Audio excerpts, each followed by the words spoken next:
Imagine living your life after 50 and feeling energized and excited about your future. Welcome to the Women in the Middle podcast, the podcast for women who are ready to figure out what they want and create the life they deserve. Here's your host and master certified life coach, Susie Rosenstein.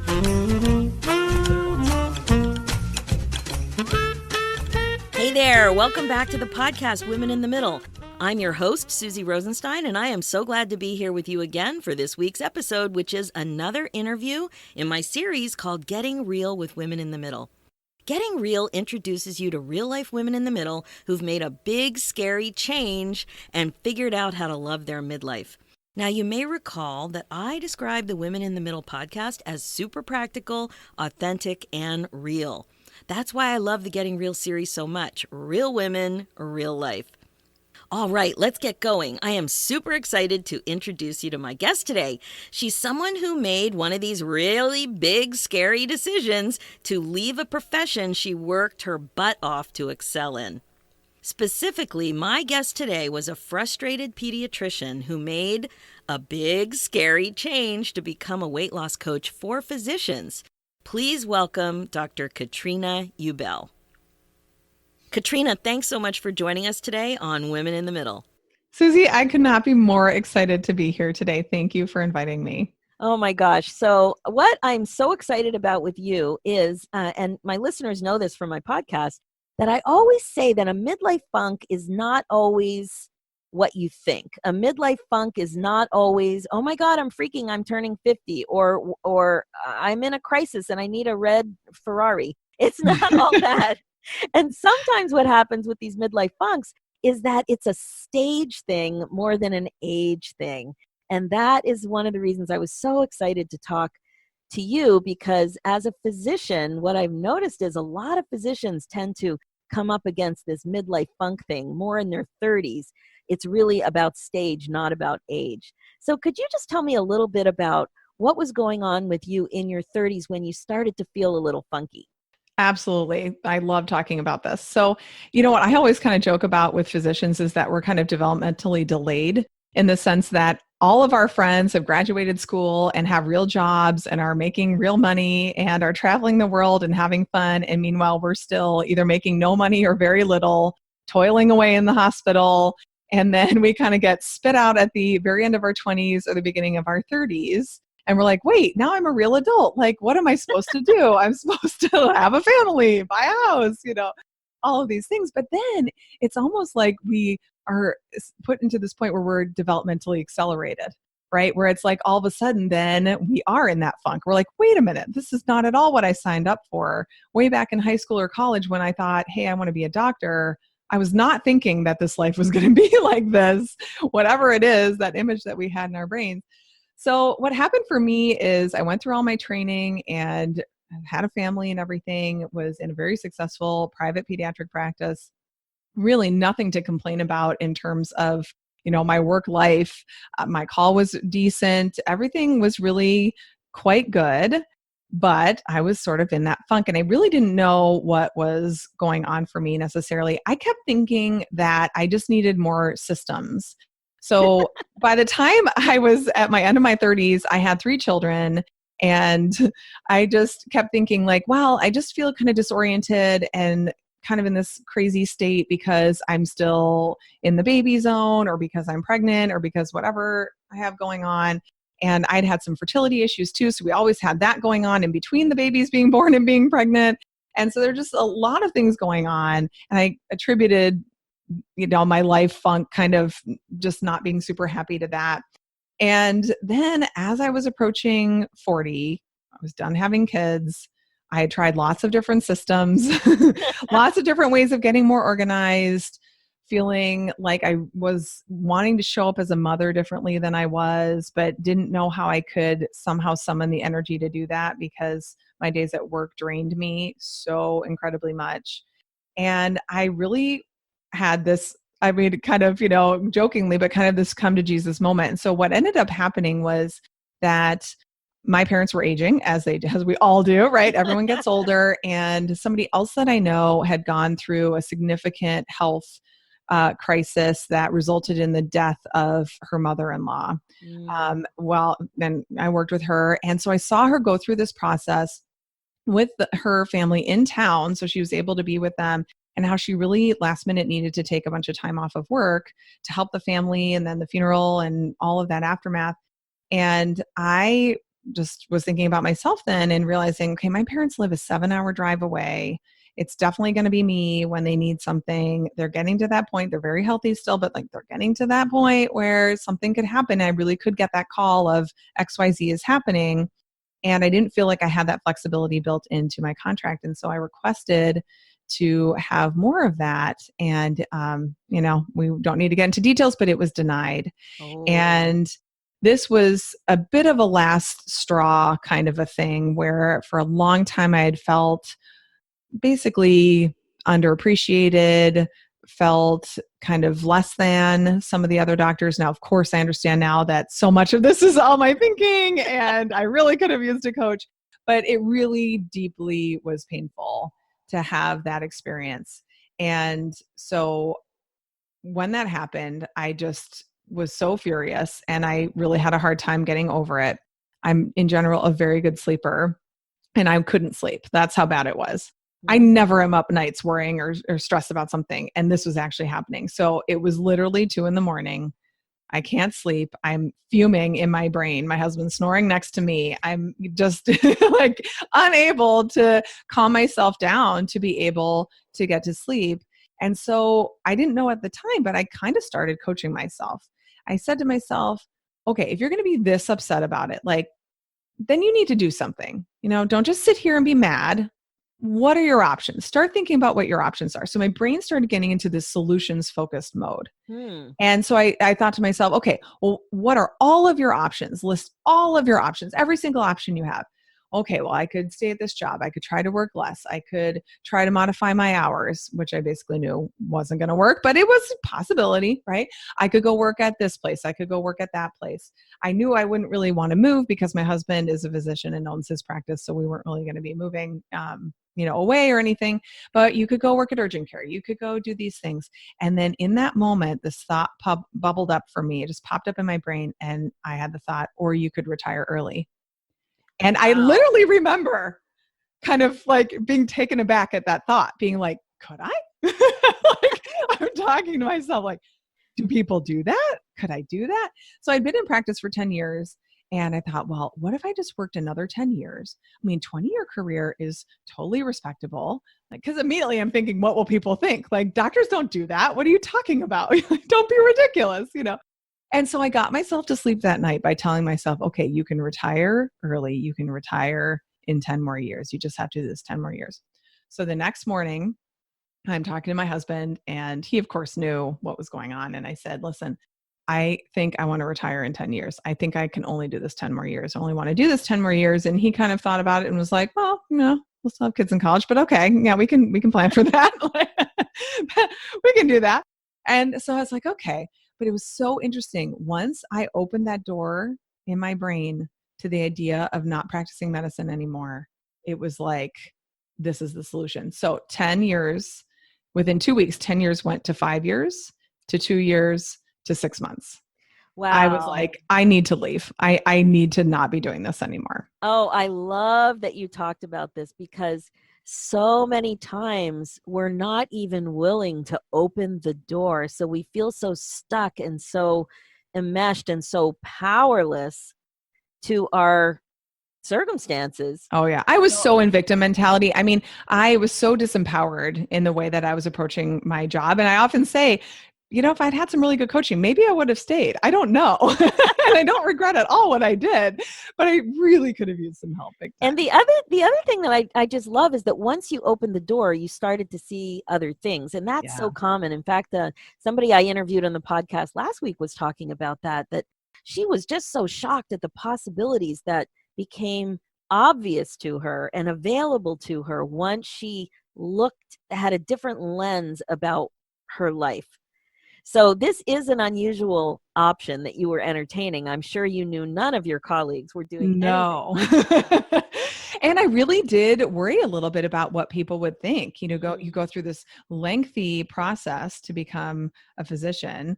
And then after 10 years, you just give it up. But I have to also say that I had been in this state approaching 40 of just a kind of overall life reevaluation. And I think that's actually really pretty common as we approach these big milestone birthdays. I think that happens when you start, when you're reaching 40. I think when you're closing in on 50, I think it happens again in 60. And I really was thinking so much more of, what do I want in my life? Not so much of like, what is this path that I committed to ages ago when I was 22 or whatever, 21 or whatever it is when I first decided I was going to do this. And what do I want now? What makes sense for my family and my life now? I had no idea if I'd be married, if I'd have children, what they'd be like, anything about my life.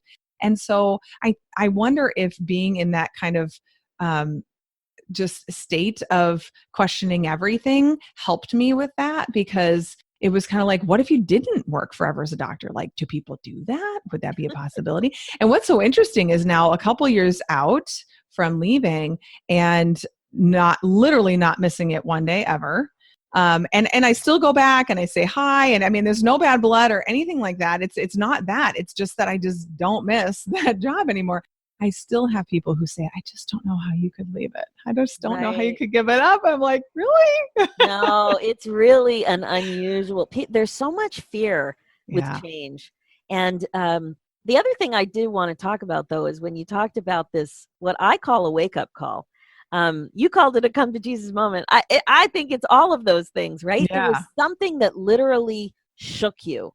Yeah. And it is often the death, like a traumatic death or a surprising illness or kids leaving the house or just all kind of reality setting in of, yes. I'm going to be the caregiver of my aging parents. I hope that they won't need a lot of help, but they really might. How am I going to make that work for my family? My brother lives on the other side of the country. He will not be able to help. And so then I'm in this stuck situation. Like, I already feel like I'm not doing my doctoring, home life balance very well. How am I supposed to add that in? And then when you ask for what you need and it's denied, it's like, it was really a punch in the gut. It really felt. Oh, I can totally see that. But what I find with my clients is the ability to dream again is not easily accessible. Yeah, right.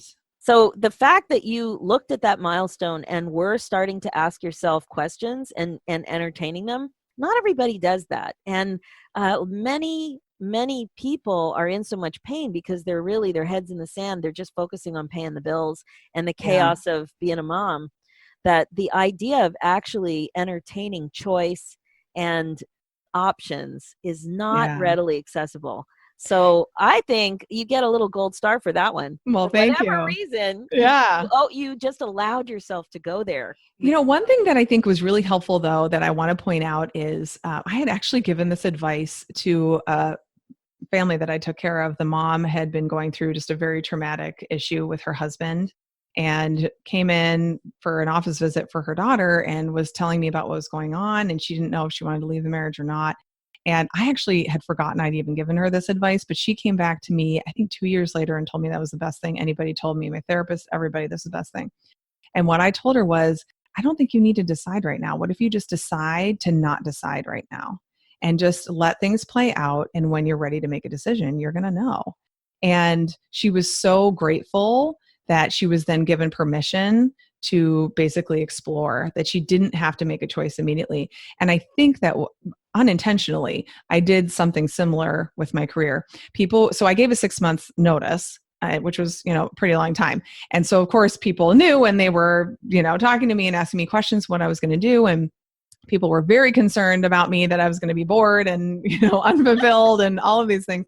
And what I really would always tell people is, I'm just going to see where the wind blows me. Like, I'm just going to see, I have lots of interests.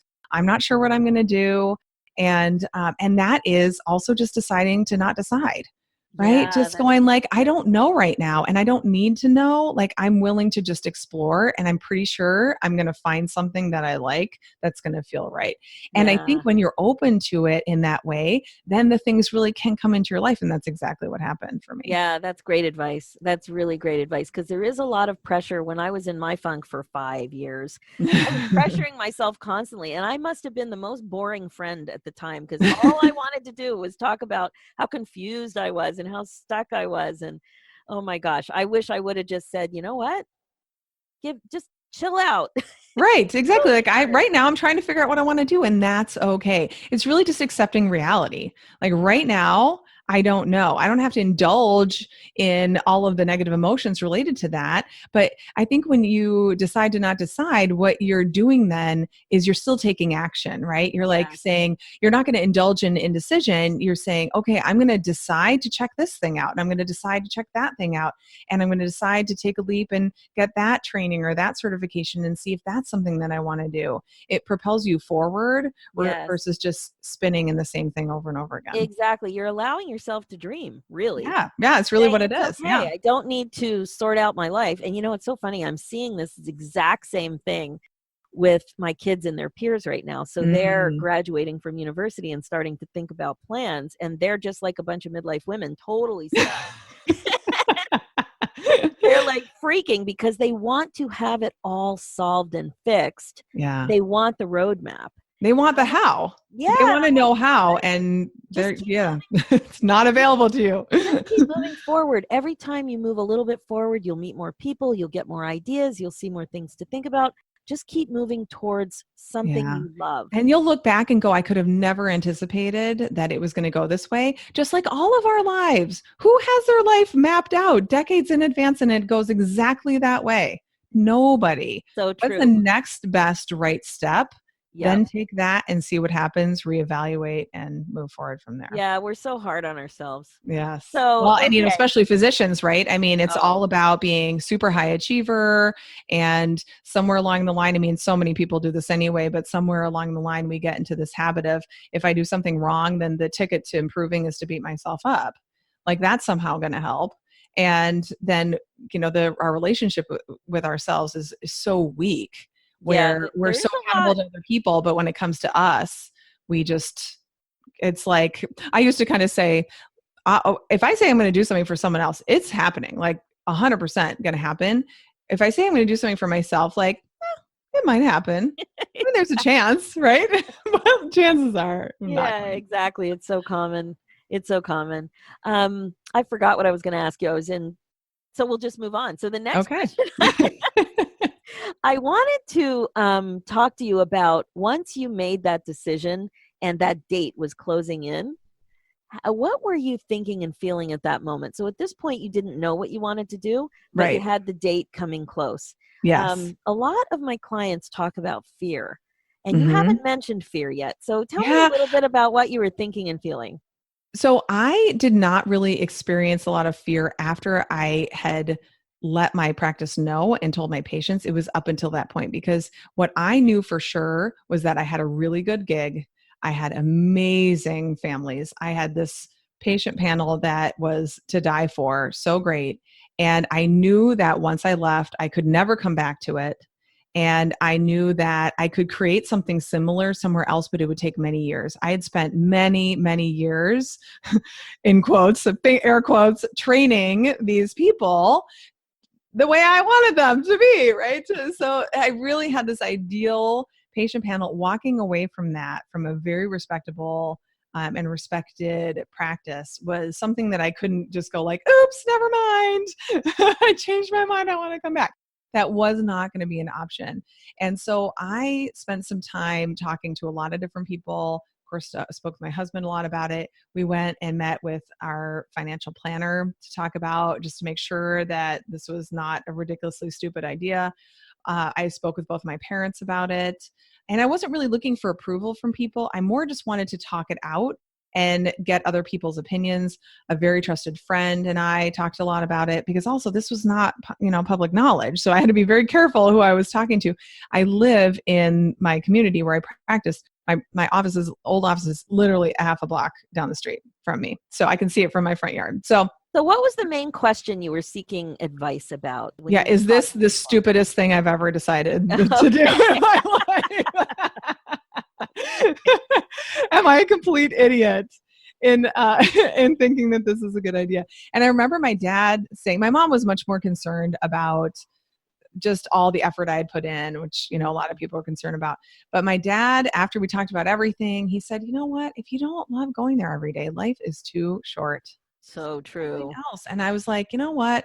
My dad has really given me some excellent nuggets of advice over the years that have always really resonated with me. And that was one of them. And it was a little bit of permission. Like, I'm not completely out of my mind, like completely cuckoo for thinking that this is a possibility. And then I actually saw Glennon Doyle Melton live, and she, with this good trusted friend, and she also was talking about just different things about doing what scares you and doing what you need to do in your life, even when it's not popular or not what the mainstream does.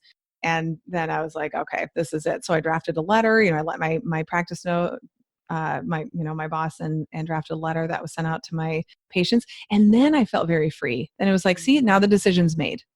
So the decision was made. Then what to do after that didn't really scare me, because I just felt so much freedom and flexibility. I felt like my life had been so rigid for so long that the idea that I could just be like a stay-at-home mom for a while if I wanted to, and I could work if I wanted to, and I didn't have to if I didn't want to. And I mean, just the world of opportunities that opened up to me was really, really interesting and really exciting.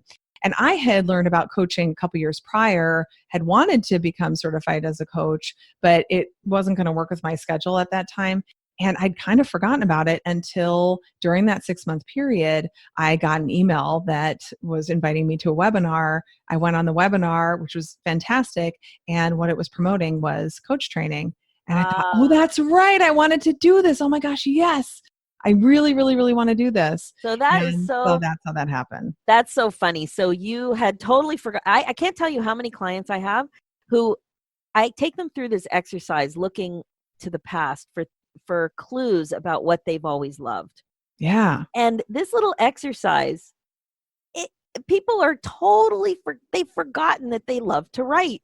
Yes. They forgot that they loved dogs. They forgot. Right. Whatever. Anything. Yeah. Like, it's just the craziest things. And it's such a reminder that, life is chaotic and we don't spend enough time dreaming. Yeah. So you finally had the window, and it was an actual idea of something that you'd considered. Yes. And you forgot about it. And I had really mentally put it on the someday list. Like, maybe when the kids are all in school, at some point I would like to do this. And even thinking back prior to that, when Oprah would have Marianne Williamson on, or Martha Beck, or I always liked those shows. I always thought that was interesting. And so I can look back now and go, oh yeah, I can see how that actually was sort of a natural progression. I just didn't know it at the time. Okay. But Katrina, Dr. Ubell, coaching is an unregulated profession. So you have already said that you were a little concerned about what people would think. Did you also have that feeling and did you have those same thoughts about what would people think about you doing this sort of thing? I have to say, I'm not someone who overly cares what other people think in general. But did that mean that once I decided to do this, that I was like shouting from the rooftops that I was going to do this? No. So I told, close friends, and just didn't really say much. That I just said, I'm going to just spend time with my family and just kind of, take some downtime. And then when I went and felt like so inspired and so alive, and I knew for sure I really wanted to do it, is when I let people know. And even so, I think they were kind of like pat on the head, oh, that's nice. But then as things have really gone well, they're like, wait a minute now, I think she was actually onto something here. So you guys listening, the way I met Katrina was through coach training, and we hit it off immediately. And Katrina has a very popular podcast that I wanted her to tell you guys about. And she had me on as a guest once, and she's helping so many people. So tell us a little bit about your podcast. Yeah. So my podcast is called Weight Loss for Busy Physicians. So very typical. So I should also say that I left practice and then I lost over 55 pounds. So How could we forget that little tidbit? Right, that little tidbit. So lost a whole bunch of weight and also had to really face all of the issues about emotional eating that I'd had for so many years. Like the way that I got through those 10 years in practice and residency before it and medical school before that was with eating. And so I really just took the opportunity to revamp everything, right? You're approaching 40, you want to reevaluate everything. I really had thoughts of, I mean, maybe I should just accept that I'm going to be overweight. I mean, people gain weight as they age. Like maybe this is just how it's going to be. And instead of thinking I should be somehow different, maybe I should just accept myself and love myself as I am. You know what's so funny is I remember when I hit menopause, when I was in the peri phase, my doctor said, well, you're going to gain 12 to 18 pounds. And guess what? I gained 12 to 18. Isn't that like the power of our brains, right? It's like really amazing. Right. But when you went to coach training, did you think that you were going to focus on weight loss? Did you think that this was going to be the thing that also helped you lose weight? I was definitely interested in that. I wasn't really sure though. My kind of ideas of what I thought I might do were much more centered on my pediatric experience. So I had thoughts of maybe helping parents of children with special needs or doing some just overall parenting things because over 10 years, I had really honed my skills. I thought about helping, people whose babies don't sleep or things like that. But once I was at coach training, what I realized was I'd been doing that for so long and sure, I had the skills and a lot of expertise, but I kind of didn't want to talk about it anymore. I'd done it for so long. Yeah. I just sort of felt like, I don't know if that's really what I want to do.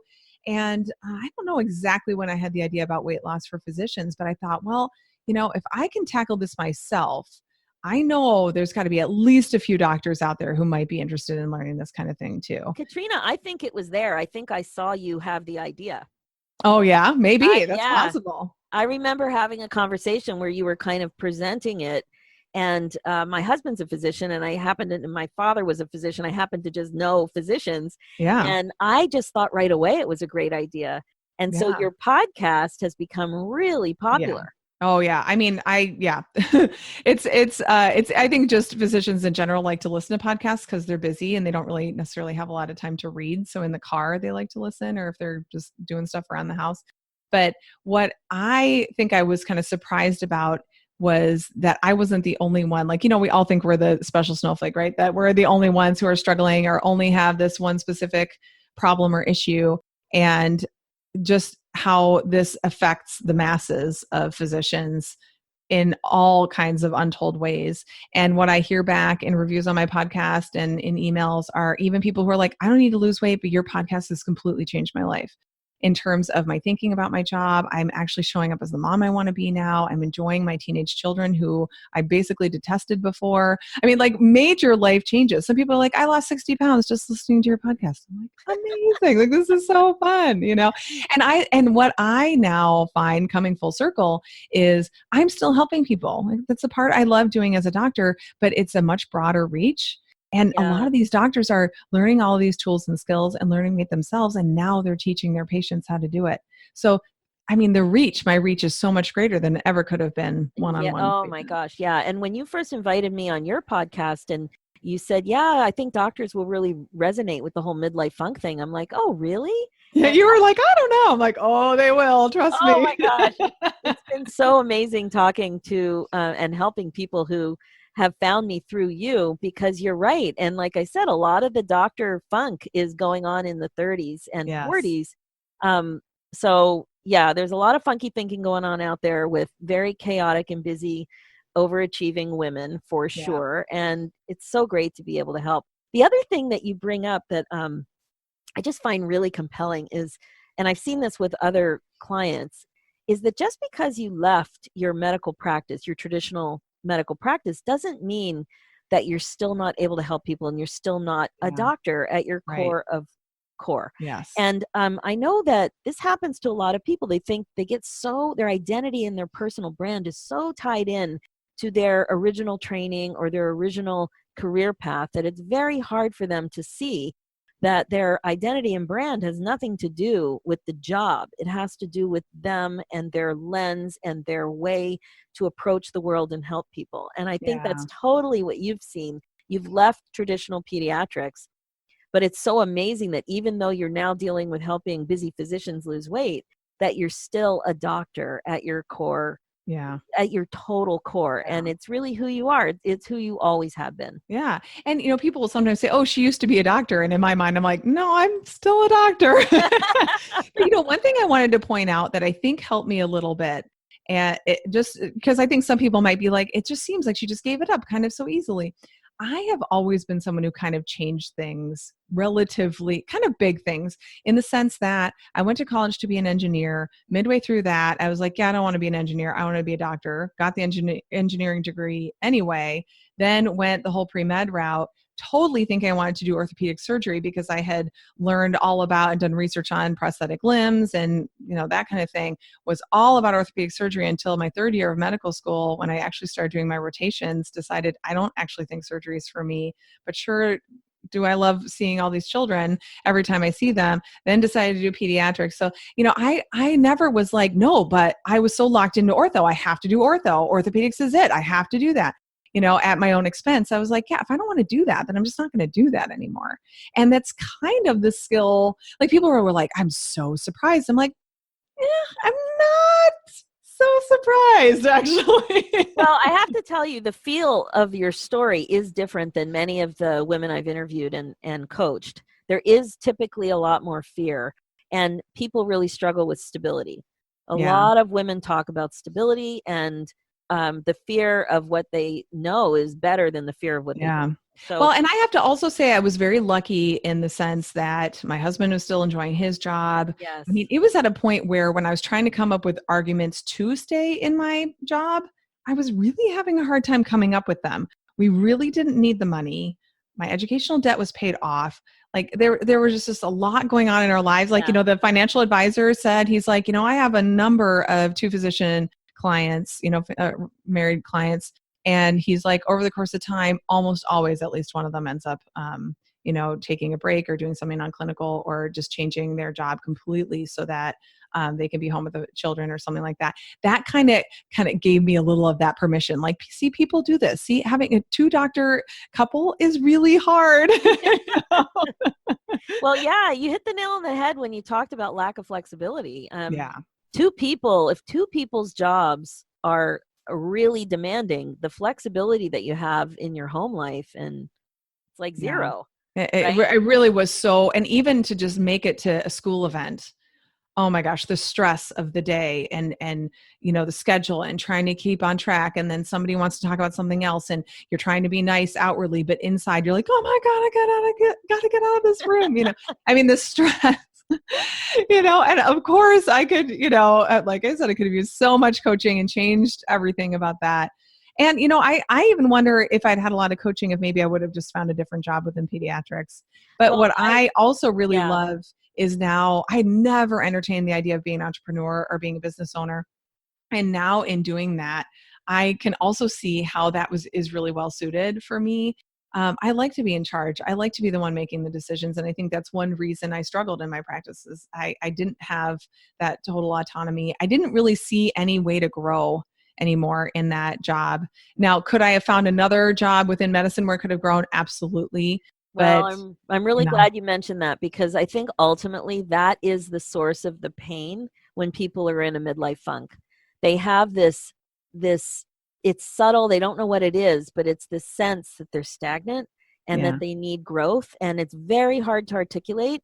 The way I describe it, now that I've coached a lot of people, it's very consistent, and it's kind of like they feel like they're swimming in mud. It's just hard to move. It's hard to see clearly. And then once they get through it on the other side of their funk, it's like they're swimming around in a crystal clear blue pool where it's beautiful and it's clear and it's happy. I felt so entrenched by my negative thinking that I, of course, thought was totally everyone else's fault. And, right, had nothing to do with me, of course, and it's interesting. The mud, I can see that analogy. I think I probably felt more like trapped, I think is kind of like caged or something like that. Just this idea of like, it literally, this is it. Like, this is how it's going to be now forever. Like, it reminds me of breastfeeding. No one's really honest about breastfeeding. And So people are like, I love that. I'm like, really? Okay, good for you. That feels like a barracuda to me. Right. I remember that first week. Oh my gosh, it was so funny. Yeah, it's like, I don't know, there's parts to every career that it's very hard to anticipate. You're also very young. You have no clue what your family's going to be like and Right. what you're going to want out of being a mother, and it's impossible to know. And I think So, many of us as physicians, when we were kids and, later in high school and college making these decisions, when I think about the doctors that I knew who I had kind of a thought of like, ooh, I'd kind of like to have that life. They were all men.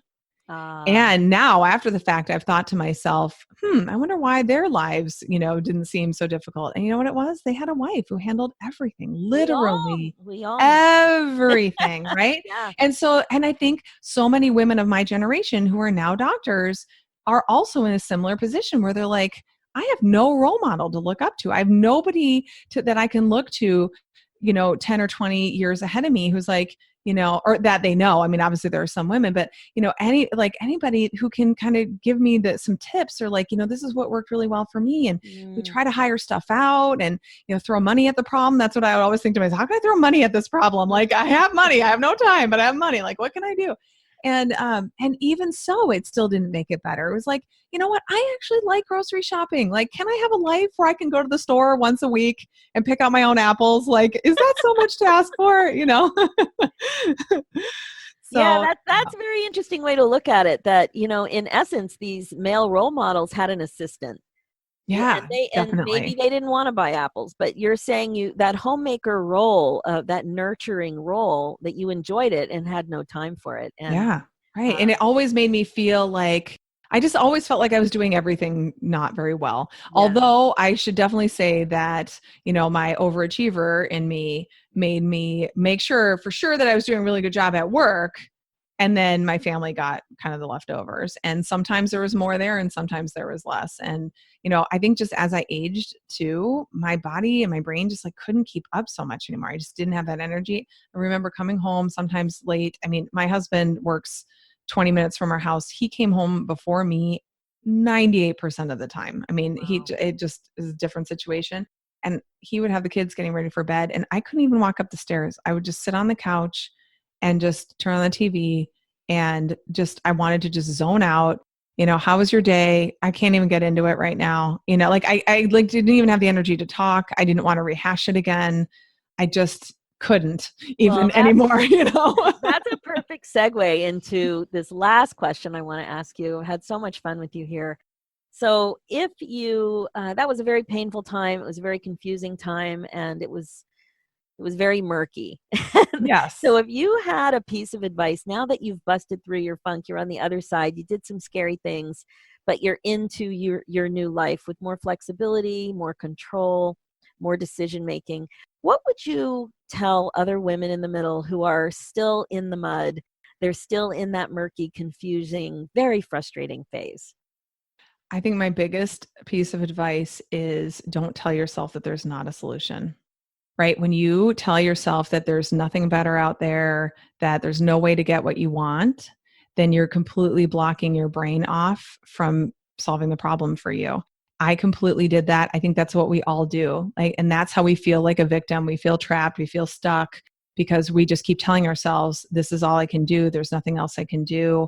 Or sure, I want a life that looks like this, but there's no way I can make that work given these other restrictions in my life. That is like, the death sentence, basically. Like, yeah, then you're going to be doing that until you retire, like that's what you're going to be doing. And allowing yourself to just open your mind to possibilities, even when they seem totally extreme and crazy, just like you're saying, dreaming, but just letting your brain just solve a problem, asking it the right question. These are the things I want. I want flexibility with my family. I want to have, meaningful contact with people. I want to whatever. This is the value I can provide in my life. What would be a way that I could make all of those come together so that I have the life that I want? And it's like your brain is so smart. It's so powerful, right? So much more powerful than any computer.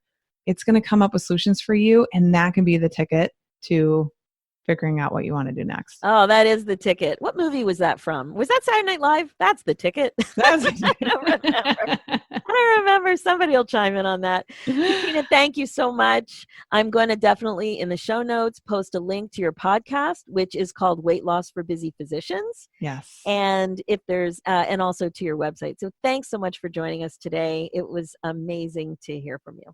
Susie, thank you so much for having me. That's it for this episode. If you're frustrated and want some help yourself, you have come to the right place. As you may know, I help amazing women like you get excited about your life again. If you're stuck and not that happy about where you're at in your career or in another part of your life, it just might be time for you to focus on making that change that you've been thinking about. I offer a free 20-minute insight call, and I would love to hop on the phone and connect. If you're ready to get clear, get excited, and get going, let's talk. Life is too short to waste time in a frustrated negative spin. You are not alone, my friend. Just go to www.susierosenstein.com and hover over the About tab. You'll see free session on the drop-down menu. Click there, and you can book straight into my calendar. It is super easy, and I can't wait to talk to you. Let's do this, ladies. One scary but exciting dream at a time. Thanks so much for listening.